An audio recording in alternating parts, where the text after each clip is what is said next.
You're listening to Reviving Kanehsatake Radio on RKR 101.7 in partnership with the Pines Reporter from the Eastern Door.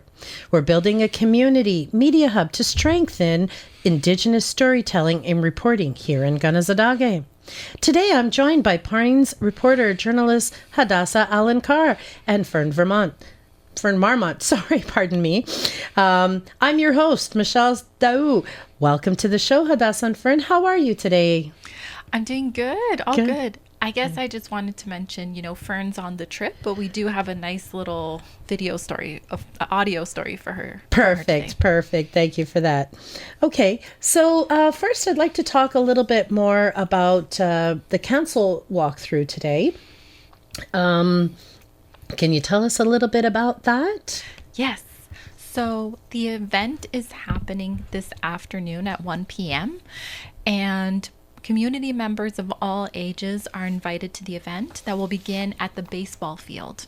And the walk, it'll basically be a walk through the Pines land that's being offered as an ecological gift to the community.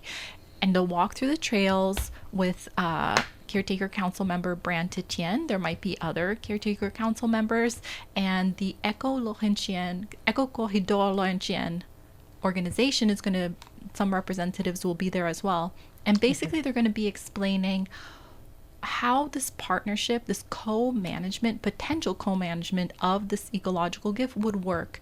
And it's more of when I spoke to Brant, an event to get the community there, asking questions, connecting with the land, and walking through the trails to explain the process and what this offering is, what this partnership's going to look like. Okay, so essentially, the community will have a little bit of input when it comes to this matter. Yes, the community will have a say in this whole situation. Oh, fantastic! So the ecological gift, right, it has been offered by real estate developer Gregor Goleng to the community. This was done through a memorandum of understanding in 2019 with Serge Otzi-Simon, who was Grand Chief at the time. Now, fast forward to now, it's still in the process of being transferred to the community. But what the Caretaker Council now has come up with is potentially co-management of the land with this third-party organization, and they're really doing it to help better protect the Pines land, they say. Perfect. Yeah, that's awesome. That's fantastic. Okay, so I'm going to move on to the next subject that we have. Yeah? Okay. We have local security that's holding impromptu bucket drive. So can you give us a little bit more information about that? Yes, the Kanehsatake Perimeter Security Team, they basically did an impromptu bucket drive this past weekend. Yeah. And they had gotten there on Sunday morning to help another organization with their bucket drive. But come 1 p.m., the other organization had still not been there, like the representatives. And then they messaged the KPS being like, we can't show up. Something had come up. So the KPS was already there. They actually help most of the bucket drives in the community. Absolutely. Yeah, diverting traffic. And so you've also I've actually done a bucket drive here in the community, and they were absolutely fabulous in ensuring our safety. So yeah, absolutely. I am familiar that they're very involved and they're very helpful when we do these type of events, and they make sure that we stay safe. They keep the community members safe and keep the drivers safe as well, and making sure that they slow down traffic and, give everybody an opportunity to get home to their family at night. Yeah, for sure. Yes. So they were already there, as you well know how it works. Yeah. And then the idea came up. A member of the team told Kate, why don't we hold a bucket drive? We're needing funds. What a beautiful idea. And so they just thought, let's start. So they started around 1 p.m. And I think in the article it lasted about 3.5 hours. Yeah. And in those 3.5 hours, they raised about $1,500. Wow, that's impressive. Good for them. Yeah. I know that they are such an appreciated and essential part of the community that I'm happy to hear that they were able to raise funds. I was a little shocked because, us obviously being the local radio station, I was shocked that we weren't informed they were doing it, because I would have been more than happy to inform the community. But I guess that makes more sense now. Yes, that's that why it was a last minute discussion and hey, why don't we take advantage of us already being here? So great on them for thinking outside the box and raising a little bit of funds to ensure that we're able to enjoy their security services. Yes, and these funds really will help those extra costs, because right now the funding for the KPS has been precarious for the last few months. Yeah. And what the funding pays for right now is very limited. It is basically the salaries and the gas that they need to power the cars. Wow. So there's no room for additionals. There's no room for extras. And they really need those extras. Like uniforms, hats, jackets, whatever. And safety equipment, I'm sure, is very important for the... I'm, in my interview with the co-coordinator, Kane Montour, he mentioned a lot of these little costs that are starting to add up. Like they need SD cards because they have body cameras, dash cameras in the car. And they need to also, wash the vehicles. Like they do get dirty because they get used every day. They get off-roaded and things like that. And to wash all the 4 vehicles that they have is $100. Not only that, there was mechanical problems sometimes with the vehicles, and then at one point he said all of them were in the garage and they didn't really have the funds to fix them, but they do have to dip into the funding, which affects the overall how long they're able to provide security for the community. Absolutely. Yes. That makes perfect sense, because we all know things break down, tires wear out, brakes, so on and so forth. So of course there's maintenance involved with it. Most definitely. Well, and good for now, the KPS funding has been precarious, as the community has known. Right now, it's a community mobilization fund from a provincial nonprofit organization that is helping to keep the service going. Right. But when I spoke with caretaker council member Brant Etienne, he did mention the possibility of them securing a 1-year fund soon. But we'll see what will happen with that. Yeah. Perfect. All right. So another subject that you've been working on is Gardens of Hope here in Kanehsatake in the community. Can you tell us some more about your findings while you were visiting?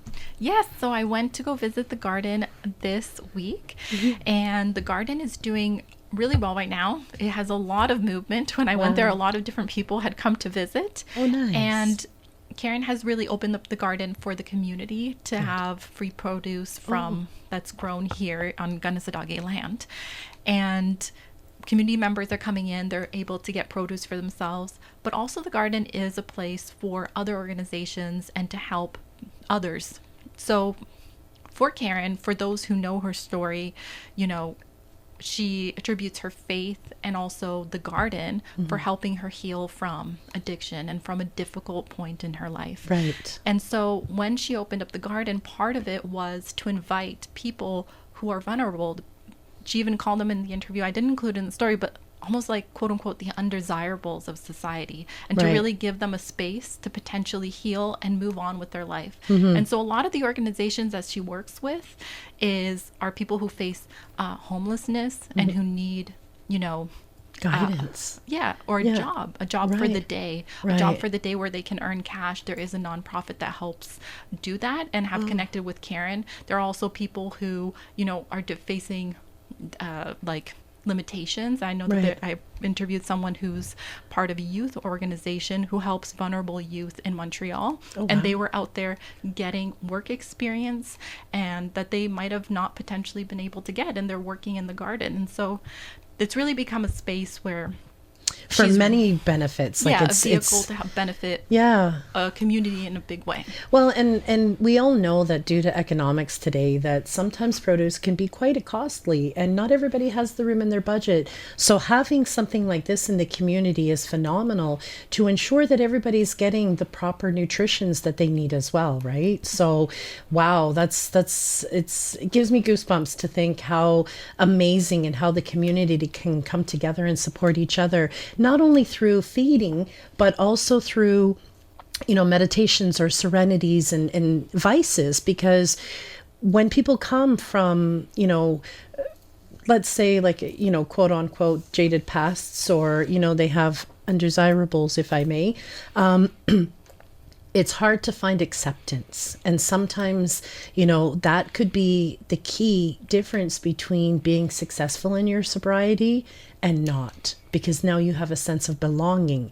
So if you belong to the garden, and connecting with the earth is one of our most, untapped natural ways of healing, because the grounds give us so much nutrients and energies that we get right from the ground directly. So being in the garden is such a positive thing. I personally, I have my own garden at home, and that's my serenity. So I can imagine that it's working the same for others. It helps me function through my day-to-day crises, and helps me just zone in and connect back to the earth. So that's beautiful that she's doing that, and that the community can get involved. That's fantastic. I even heard from one of the youth in this youth program. The youth program is called Innovation Youth, sorry. Mm-hmm. Yeah. And then it gives the opportunity for youth 14 to 20 years old to get that, like job experience and experience in the garden. Yeah. And one of the youth said, like, it's very healing. Yeah. I really enjoy gardening here. It calms me down. And Yeah. people, like you said, they really feel grounded. That's right. Yeah, and we get the energies from the earth, right? So if you're down there on your hands and knees getting all dirty, I can assure you're getting positive energies flowing through you from the earth. So that's fantastic. What a beautiful entity and way to end your segment of the day, right? Okay, so as you explained earlier, we do have a recording from Fern. She is away today, but we did get some of her stuff. So I'm going to go in and just kind of prompt it through. So as summer's winding down, have you been wondering how the youth have been doing at KHC Summer Camp? Well, our reporter Fern Marmont went to check out what the campers have been up to, and got a tour of the camp by Amy Lee Hannenberg. So I'm going to play her audio, because she's going to tell us her findings. So we start at 7:45. We receive our first kids. Everybody knows they come into the kiosk. Parents sign them in. And it keeps just the flow like properly. They come, they bring in whatever clothes they had from, like a bathing suit or whatever it is that we need for the day. The kids know, they'll put it in their cart, they get their water bottles, and once we have a monitor ready, they walk them up to the sports field. This is the second year the Health Center Summer Camp has been held at the farm. This year there have been a lot of improvements, including a new volleyball court being built and the renovation of the pond into a swimming hole for the youth. So for us, this was a big thing discussed about transforming the pond and what it looked like before into an escape, not just for the kids, but for the community, because at the end of the day, this is a place for the community. Everything that's going to eventually happen here is all for the betterment of the community, for them to be able to experience. Here is McKenna Nicholas, one of the staff, on how the youth are enjoying their second summer at the farm. I work with a group of girls who are like 8 and 7, so I've noticed them grow with more like confidence just being at the farm and being able to do stuff like that they don't necessarily get to do elsewhere. Just hearing how their kids want to come to camp more often is just like, so it's heartwarming. So yeah. The summer camp's last day is August 16th, and the campers say they are already looking forward to coming back next year. I'm from Marmont, RKR News. Wow, I wish I had a summer camp like that. Maybe they should make one for us adults. That would be so amazing. To learn more about the summer camp, pick up a copy of The Eastern Door that just dropped today. All right. So I guess that's our wrap up for the day. I want to thank you very much for coming out today, Hadassah. It was such a pleasure, as always, to speak with you. And thank you for bringing this community information to us, because it's something that sometimes we just aren't aware of, the great things that are happening in this community. And it's nice to be able to share with everyone that's listening that, all the great things that are happening in the community. Well, I'm happy to be able to serve the community and also Michelle, it's your last time hosting the show, most likely. I'm not going to say I'm not excited. I'm kind of got mixed emotions as far as that's concerned. I'm super excited to have Sterling back. I really miss his voice. I don't know what it is. Since the first day I walked in here, I was like, oh my gosh, I love your voice. And he's like, yeah, it's kind of why I'm on the radio. Yeah. So mixed emotions. I've had a lot of fun. I've got a lot of great compliments and comments from the community. So thank you everybody for that. That was, it was very heartwarming that, even though I'm not from the community, I was accepted so well. And that's just heartwarming and makes me just want to do more for the community because they've accepted me so much. So it's been really fun. I'm sure there'll be other things that I'll be able to do on air. There is some stuff that we have in the works. Sorry, spoiler alert. But we'll see how everything pans out. And it's, like I said, it's been a good time. So it's time for Sterling to come back and me not waking up at 4 a.m. anymore. That's the only thing I'm looking forward to. But again, thank you so much for all the work you do in the community and ensuring that we keep informed. It's a very important, aspect of ensuring that we have the community support for everything, right? So before we wrap this up, is there anything that you needed to add, Hadassah? Well, today, obviously, there's the event and the Pines, and I will be there, and just for the community members to expect an article on it next week. Perfect. Awesome. So I hope everybody gets out there and they're able to take a look and ask any questions that they may have and just be a part of the community and understand what things are coming next. The growth, right? And that's all what it's about is the growth and progression for the community. So that's fantastic. All right. So don't forget, get your this week's copy of your Eastern Door at Bayside Convenience, Mohawk Gas Bar, and Little Tree, or subscribe online at www.easterndoor.com. That was a conversation with Pines reporter, journalist Hadassah Alankar, and, well, the clip from Fern, the Eastern Door, part of collaboration with Reviving Kanehsatake Radio, to grow Indigenous media and community reporting in Kanehsatake. For more local stories and updates, stay tuned to RKR 101.7 FM.